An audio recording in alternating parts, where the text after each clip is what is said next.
Spain are about to control football again. And once you've seen this squad, you'll understand exactly what I mean. Because while everyone else is searching for the perfect striker or the next superstar, Spain are quietly building something even more dangerous. A team that simply refuses to give you the ball back. So this is my prediction for Spain's 2030 World Cup squad in a 4-3-3 system, starting with the goalkeeper. And in goal, Joan Garcia. By 29, he should be right in the middle of his prime. Modern, composed and blessed with outstanding reflexes, he combines his imposing frame with excellent distribution and remarkable calm under pressure. Spain has always valued goalkeepers who can play football, and Garcia fits that philosophy perfectly.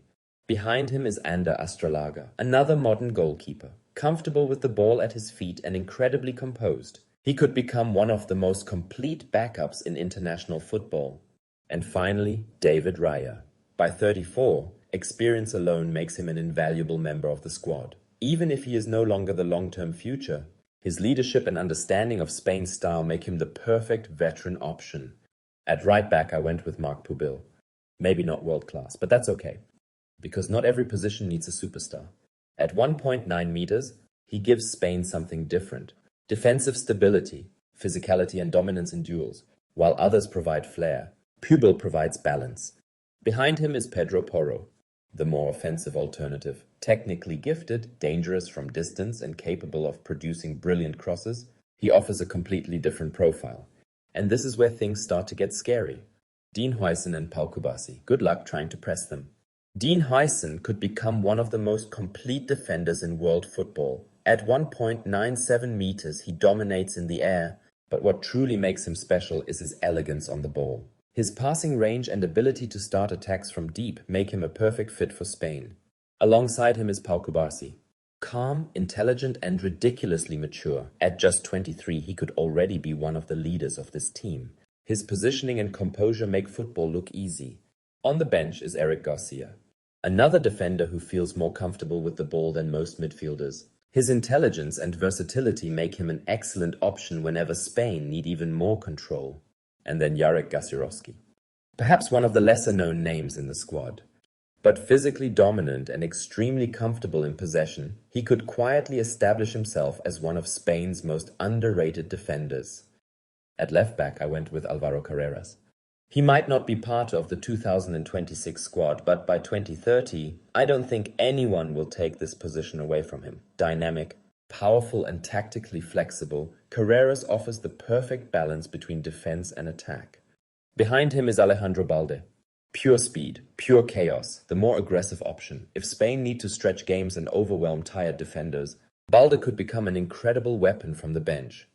And then there's Hector Ford, possibly the ultimate squad player. Right back, left back, wherever you need him. Players like these are often overlooked, but tournament football loves versatility. Now the midfield. And while Spain are busy controlling games, I'm just trying to control the YouTube algorithm. So, leave a comment for the algorithm, drop a like and subscribe. Because this is where you'll start to understand why I said Spain are about to control football again. Starting with Rodri, the grandmaster. By 33, he may no longer be at his absolute peak, but great midfielders age differently. His positional awareness, game intelligence and ability to dictate tempo remain unmatched. He is the bridge between generations and the final connection to the Spain that brought control back to world football. Next to him is Pedri, the heart, not the king, not the magician, the heart. Everything flows through him, his understanding of space, his technical quality and his unbelievable composure make him the perfect player to orchestrate games. By 27, he should be entering the best years of his career. Completing the trio is Pablo Barrios. Perhaps not the biggest name, but maybe the perfect partner. His energy, versatility and ability to contribute on both sides of the ball make him an ideal modern midfielder, the kind of player every elite team needs. On the bench sits Martin Zubimendi, which almost feels unfair. The closest thing football has seen to the legendary deep-lying Rodri. Elegant, intelligent and always available, he ensures that Spain never loses control. Then, Nico Gonzalez. Physically stronger than many of Spain's traditional midfielders, but equally comfortable in possession. A different profile, which is exactly what tournament football requires. Javi Guerra brings something else entirely. Power, goals, and endless running. His dynamism makes him an excellent option when games become chaotic. And finally, Chema Andres. Probably the least known player in the squad, and maybe the one people will question the most. Chema isn't here because he's the most spectacular player. He's here because he understands the game. His positioning, anticipation and passing give Spain yet another player capable of controlling tempo and keeping possession under pressure. And while bigger names will always attract more attention, players like these are often the reason great teams actually function. Not every player has to be a superstar. Sometimes you just need someone who understands the script. On the right wing, there is only one answer. Lamine Yamal. And if his development continues like this, by the age of 22, he might genuinely be the best player on the planet. Which sounds ridiculous, until you remember what he has already achieved before turning 20. His dribbling, vision and ability to decide games are simply outrageous. Behind him is Jeremy Pino. Disciplined, creative and incredibly intelligent, he gives Spain another technically gifted option. On the opposite side is Nico Williams, Lamine's best friend, and perhaps the perfect complement. While one dances through defenders, the other destroys them with pure speed. Together, they could become one of the most terrifying wing combinations in world football. Behind him is Alex Baena, a more creative and controlled option. His vision and technical quality offer Spain tactical flexibility whenever games require patience instead of pace. Last, Alberto Moleiro, a completely different profile, more playmaker than winger. The kind of player who appears in spaces defenders never expect and accelerates attacks with one touch. And now the strikers. Or maybe not, because while the rest of the world keeps searching for the perfect number 9, Spain might simply decide they don't need one.